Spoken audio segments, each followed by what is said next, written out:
Hey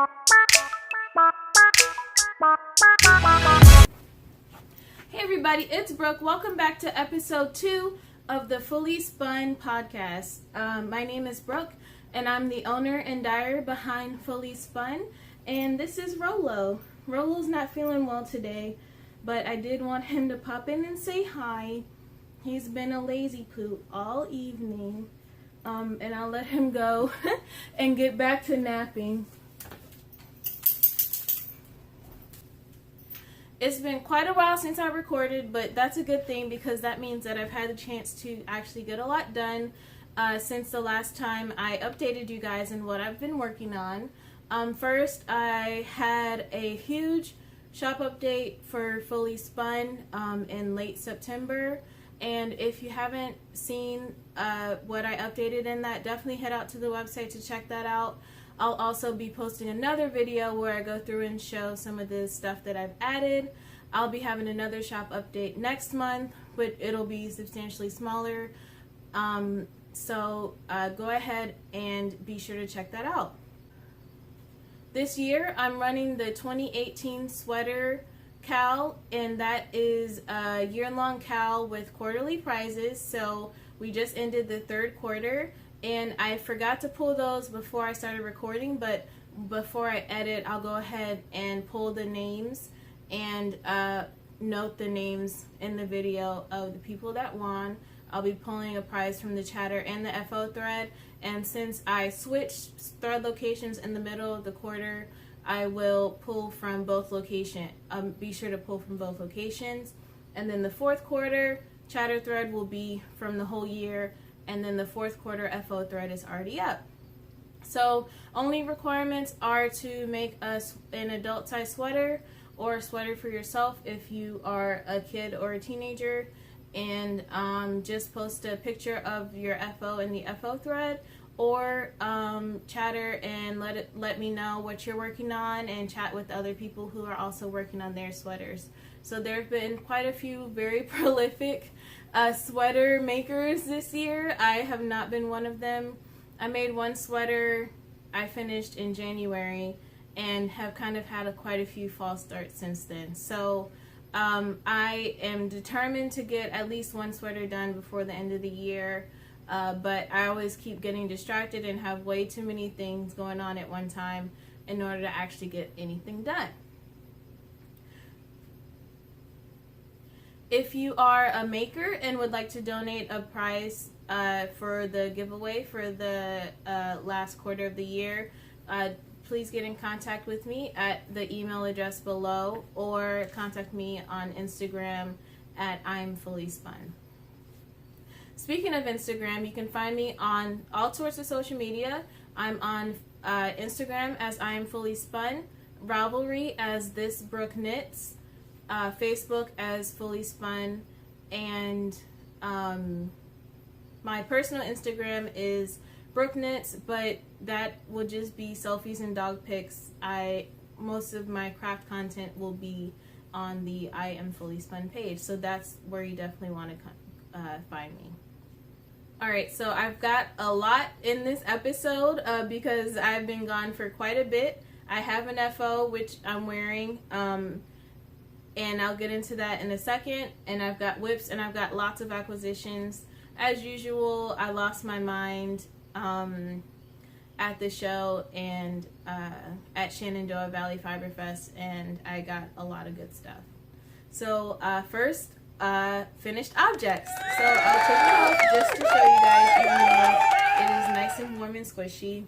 I have finished my Flamingo flavor by Susanne Sommer, and I will make sure I get a good picture of the whole thing.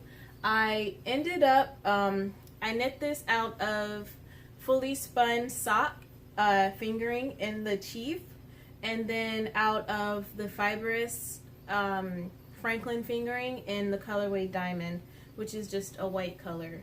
So the shawl has a brioche panel in the middle and then 3 triangles on the sides that are different textures, C-stitch and garter.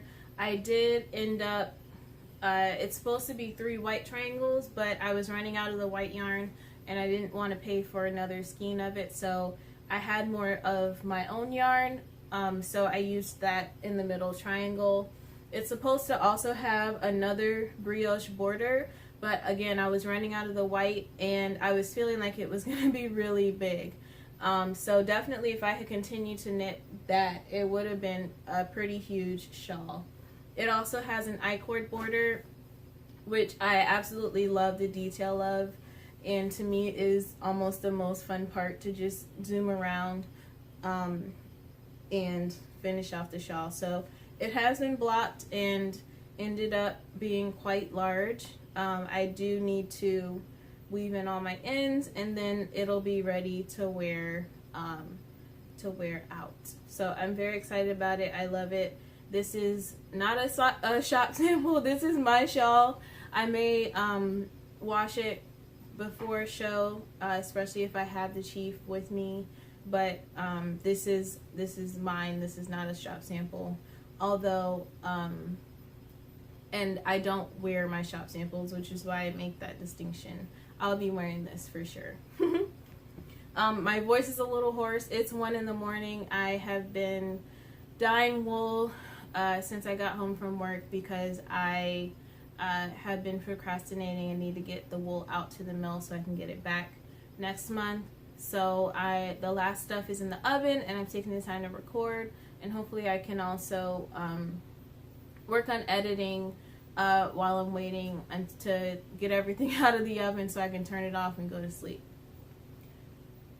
Alright, so we'll go to works in progress. The next work in progress is kind of almost an FO, and you guys probably won't see it again. This is just some vanilla socks. Hold on, let me.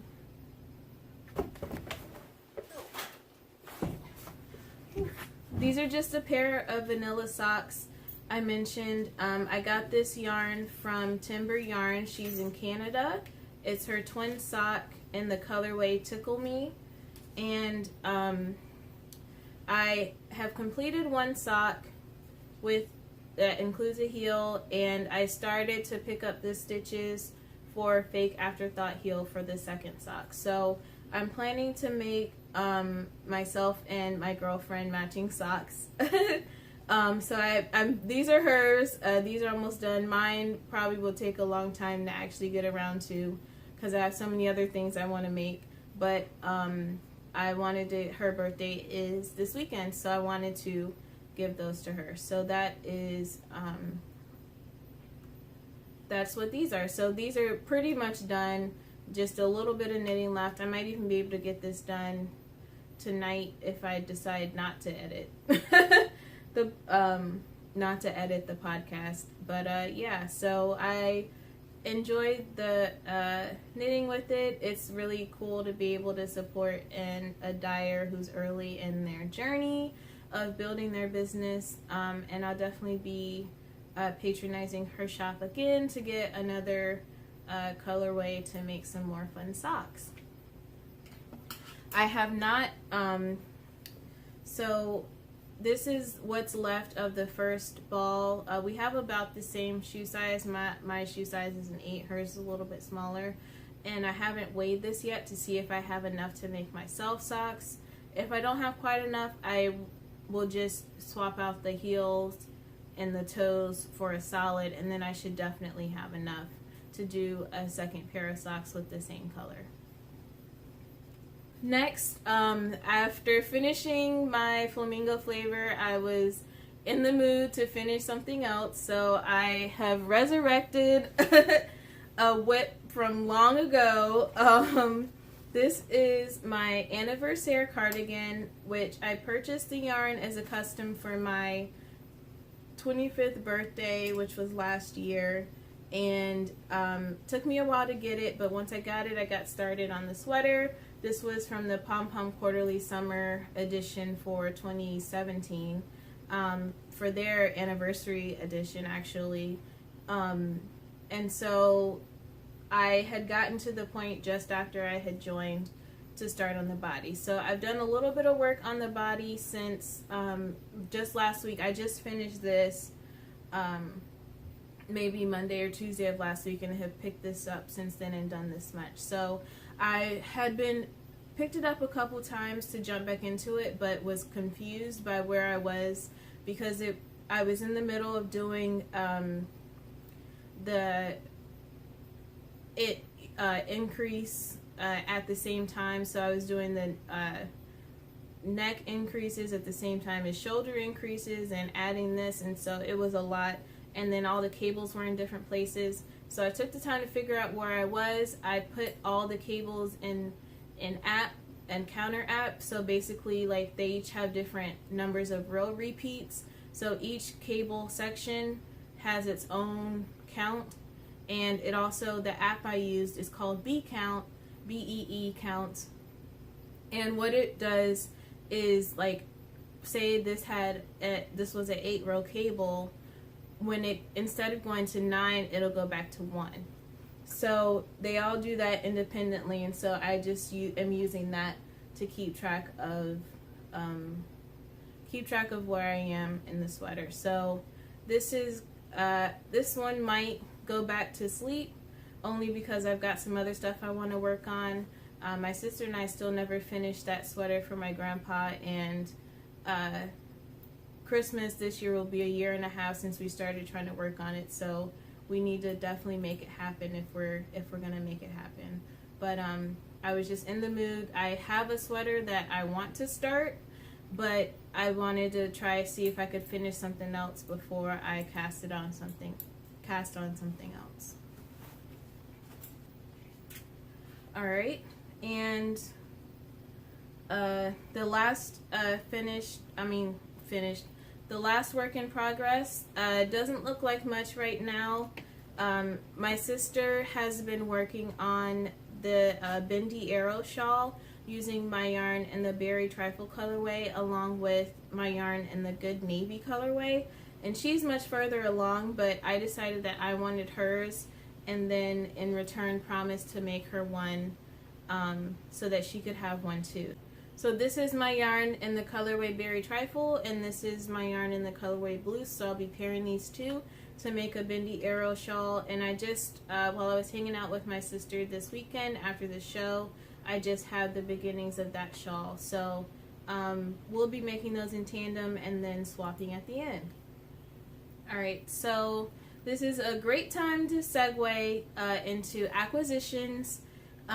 This first acquisition is this cute project bag.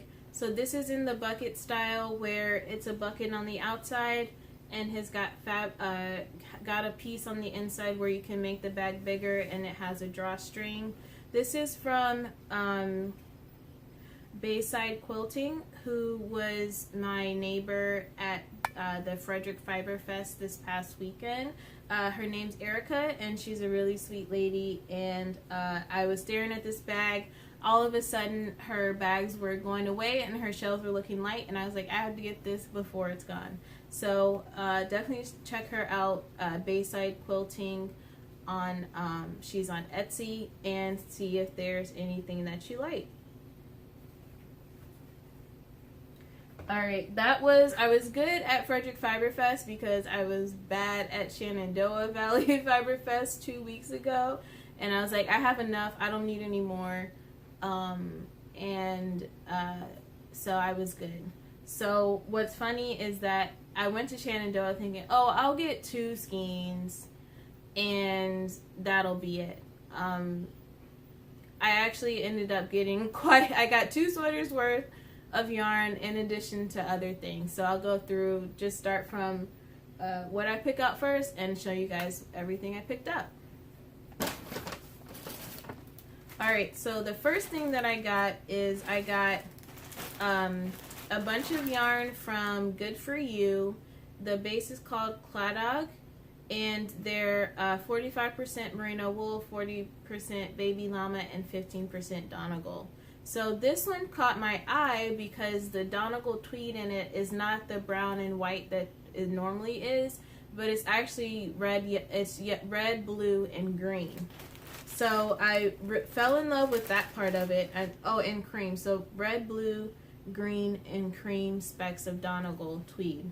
I fell in love with it, and had just earlier seen a colorwork sweater that somebody had made just like the pattern, and I forget the name of the sweater, but I will find it and I'll post a picture while I'm editing.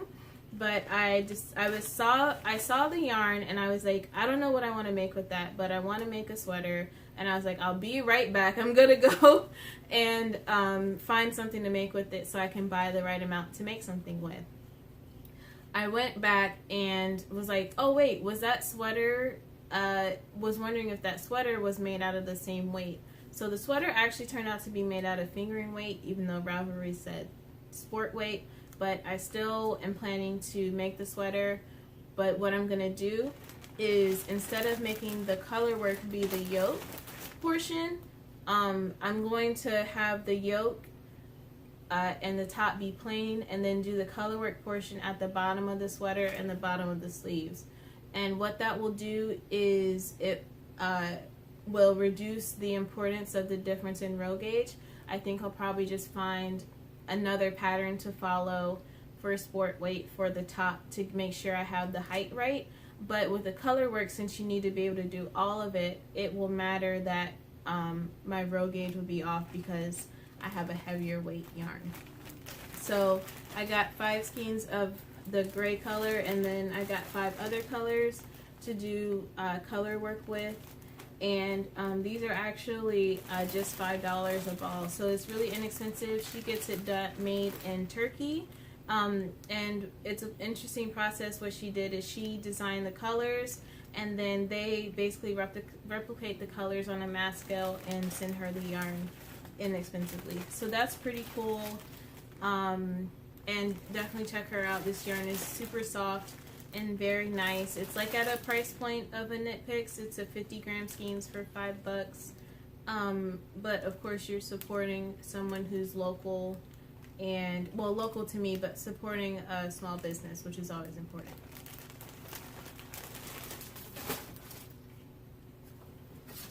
All right, next, hold on. Well, I got more than one skein from them. This is my other neighbor. No, this was my neighbor at Shenandoah Fiber Fest. The name of their company is Twist Fiber Studio, and she's out of Asheville, North Carolina. All of her bases are super squishy soft, and her colors are amazing and beautiful. And she is a very sweet person. Her name's Ashley. So head over to her website, twistfiberstudio.com, and check it out. This one was in her clearance bin because she discontinued this colorway. And I got one for myself and for my friend, who we have a lot of matching skeins of yarn. She keeps buying me skeins, and so I was like, let me buy her a skein. So I bought one for myself and one for her. They were on sale for just $10 because they're discontinued color. And I don't have a plan for it. I just saw it and was like, ooh, I need to have it. And so I bought it.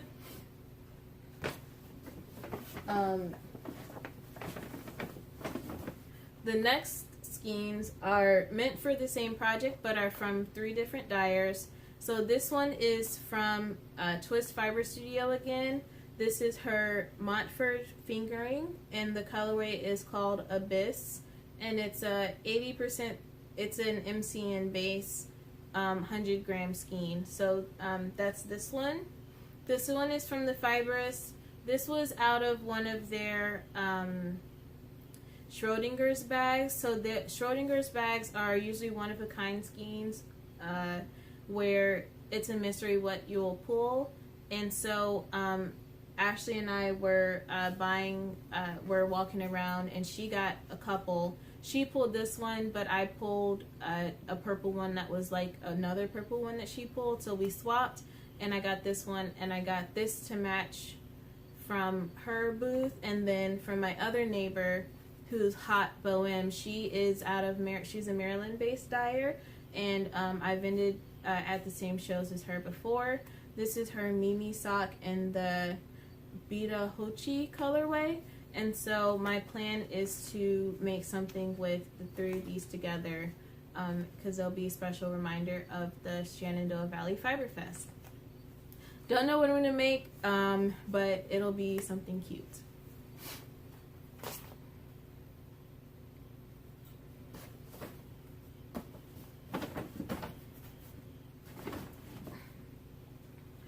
Alright, and last but not least, on the yarn front, I did purchase some other things that weren't yarn, but I'm not going to go into those in detail. I purchased a sweater's worth, oh, let me put it in order, hold on.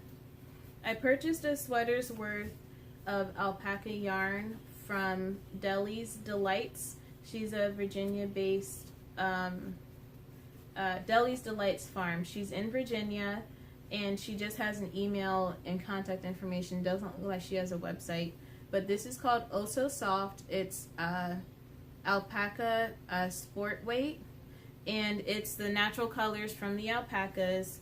And what I'm planning to do with this is make the Autumn Affinity sweater by Sosu Knits. So it's a long, a long cardigan with a brioche panel in the back, and this is just going to be a super soft, squishy, comfy cardigan once it's done, and is at the top of my list to do. So this was definitely an impulse buy. She was like, don't touch it, it's trouble, and I touched it and I was like, oh my god, you're right, this is trouble. And I was like, what do I want to make with it? I went back and found the pattern, and came back and bought the yarn for the pattern. So Susanne, Sommer used more colors when she made hers than what I've got here, so I'm gonna have to kind of fudge the way the colors are ombre'd in it, but I should have plenty of yarn to make that happen. So yeah, so this is really fun stuff, and I can't wait to have my finished sweater. In the meantime, I'll just pet it because it's so soft.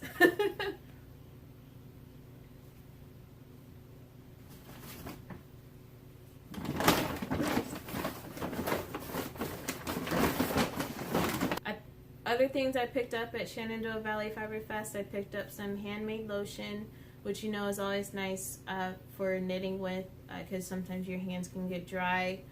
I picked up some tea from a tea vendor there. I got some honey and jam from a person out of, she's out of Ladue, Virginia, but she's always at these local shows, and she has literally the best honey I've ever tasted in my life.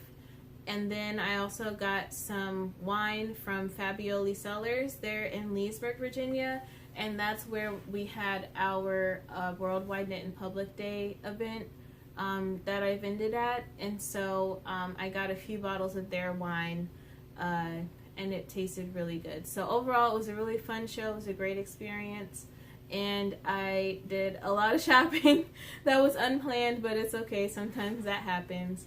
And I'm excited to be able to make stuff and hopefully share it with you guys. Alright, our recommended pattern this week is the drop stitch cowl. And this cowl is really special. I don't even know if I have my original one, but I do have a janky picture of it. But I made this cowl with my first feasible yarn that I dyed and spun myself back in college. And so it's really cool. I just released a line of super bulky yarn, and so it's really cool to be able to come full circle and recommend that to you guys, because that was something that was very critical in my process of landing at starting Fully Spun. So if you haven't heard me talk about it before, I started Fully Spun because I've always loved the look of hand spun items, but never had the money to invest in a wheel or the time to invest in actually spending a good amount of time spinning yarn. So I learned how to drop spindle, I learned how to support a spindle, and my grandfather and I also built an electric spinning wheel, which kind of didn't work great. It worked okay and it did the job, but it wasn't quite the same as a real manufactured wheel. And but it also, you know, the time you spend spinning is time that you can't spend making. So it's kind of a trade-off. So that was where Fully Spun came from.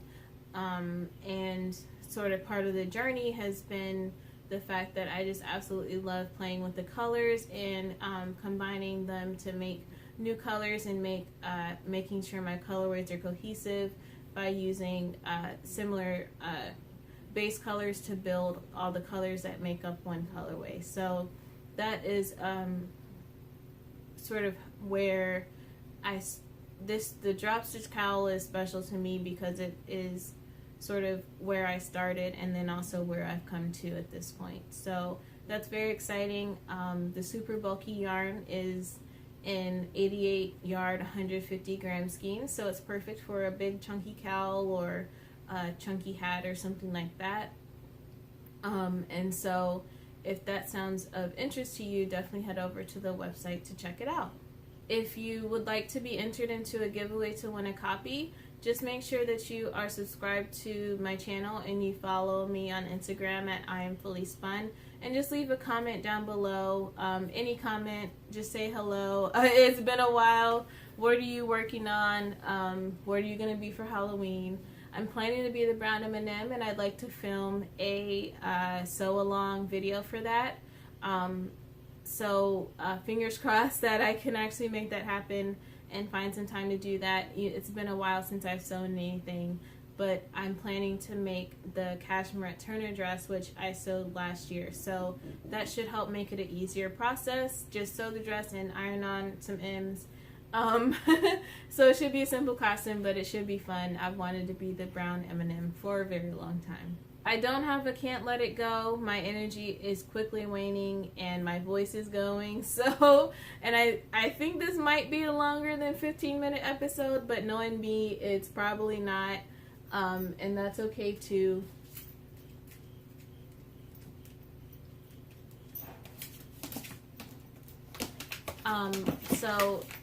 But anyway, as always, thank you guys so much for watching. If you like this video, definitely hit the like button down below. And if you'd like to see more craft and lifestyle videos from me, go ahead and hit that subscribe button.